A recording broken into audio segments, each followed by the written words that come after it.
All right.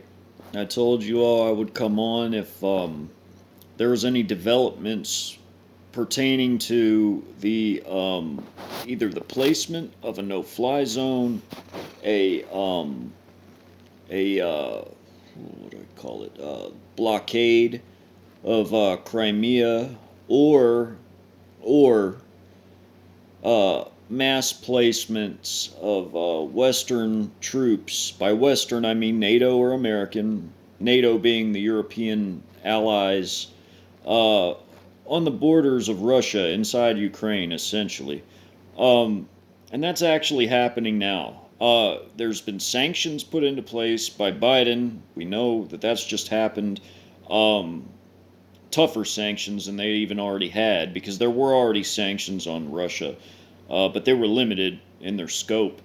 A national emergency has been declared by Biden, the Chi-Com sock puppet, uh, because his whole purpose, remember, is to weaken the United States so that Russia and China can invade us. He's trying to start this war and simultaneously gut and weaken our forces so that when we're invaded and the Trojan horses, shock troops rise up from the inside and the invading armies come from without and they fly over their bombers and air raids and everything else.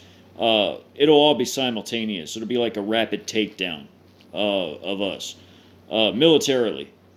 So you have all that going on, and come to find out, I just saw um, that it's called Next News 3. They just put out an article about the United States putting in long range rocket artillery inside Ukraine.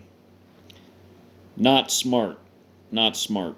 Because that's going to bring us into direct conflict with Russia beyond, what's already been done, which is bad enough.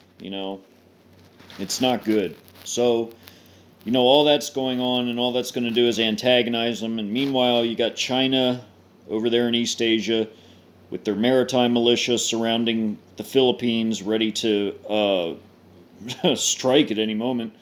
And the harassment of Taiwan with their carrier group, uh, and I should say carrier groups plural because China does have other carrier groups, which on Chinese doctrine are essentially there to push out their defenses further from their coast, which is the best use of carriers with the type of anti-ship missiles and anti-carrier missiles that the Chinese and the Russians have.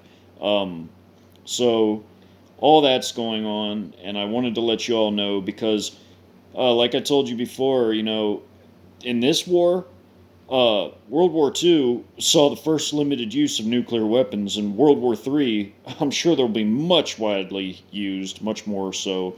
So you can expect that. Um, and that can come at any time now. So may Yeshua bless and keep you all always. Be safe out there and get to a safe spot.